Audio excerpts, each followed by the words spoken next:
আজ নৈহাটি কেন্দ্রের উপনির্বাচন। মন্দিরের সামনে নৈহাটি বড় কালী পূজা সমিতি ট্রাস্টের পক্ষ থেকে নোটিশ দিয়ে জানানো হয়েছে উপনির্বাচনের জন্য মন্দির বন্ধ থাকবে। কিন্তু দূর দূরান্ত থেকে আগত ভক্তরা এদিন বড়মার কাছে পুজো দিতে এসে লাইনে দাঁড়ান। অভিযোগ, নৈহাটি কেন্দ্রের তৃণমূল প্রার্থী সনদে মন্দিরের পেছনের দরজা দিয়ে ঢুকে মাকে পুজো দেন। পুজো দিয়ে বেরোতেই তৃণমূল প্রার্থীকে ঘিরে বিক্ষোভ দেখান ভক্তরা। এই বিক্ষোভ নিয়ে মন্দির কমিটির সদস্য অরিত্র ব্যানার্জি বলেন, উপনির্বাচনের জন্য ফেসবুক পেজে মন্দির বন্ধ থাকার কথা জানানো হয়েছিল।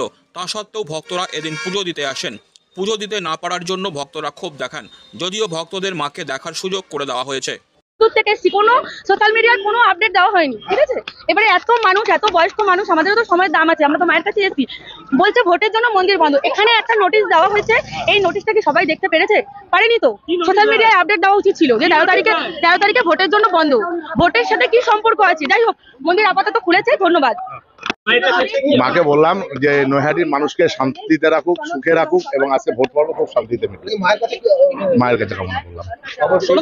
অভিযোগ করছেন যে বেশ কিছু জায়গায় ওদের অভিযোগ রাশিতে জন্ম, ওরা অভিযোগ করে যাচ্ছে। দেখুন, আমরা গত 11 তারিখে জানিয়ে দিয়েছিলাম আমাদের ফেসবুক পেজে যে আজকে উপনির্বাচনের কারণে মন্দির বন্ধ থাকবে এবং আমরা বাইরে নোটিশও দিয়ে দিয়েছিলাম যে আজকে উপনির্বাচনের জন্য দেখুন আপনারা দেখতে পাবেন যে মন্দির বন্ধ থাকবে। সেক্ষেত্রে আমাদের এই আশপাশেই বুথ রয়েছে কিছু, এবং এখানে প্রত্যহ প্রায় 1000-5 মানুষ লাইন দিয়ে পুজো দেয়। সেই লাইন যদি বুথের আশপাশে চলে যায় বা সেক্ষেত্রে নির্বাচনে কোনো সমস্যা হয়, আমরা আচরণবিধি বা ইয়েতে কোনো গণ্ডগোল হয়, সেই কারণে মানুষজনের সুবিধার্থেই এটা বন্ধ রেখেছিলাম। এবার মানুষজন এসে ভিড় করলে সেক্ষেত্রে আমাদের কিছু করার নেই আর কি।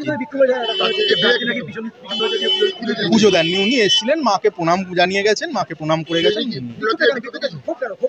খুব মানুষ ক্ষোভ দেখিয়েছে, মানুষ পুজো দিতে পারছে না, মানুষের সেই কারণে ক্ষোভ দেখিয়েছে। কিন্তু আমরা তো বলেইছিলাম আগে থাকতে, আসছে সব যারা যে কজন এখানে এসছে তারা দর্শন করে তারা চলে যাচ্ছে। খুলে দেওয়া না, কিছু কিছু করে মানুষ দর্শন করছে, দর্শন করে বাড়ি চলে যাচ্ছে। হ্যাঁ, এখন সমস্যা সম্পূর্ণ মিটে গেছে। আমার নাম অরিত্র ব্যানার্জি, ট্রাস্টি বোর্ডের সদস্য।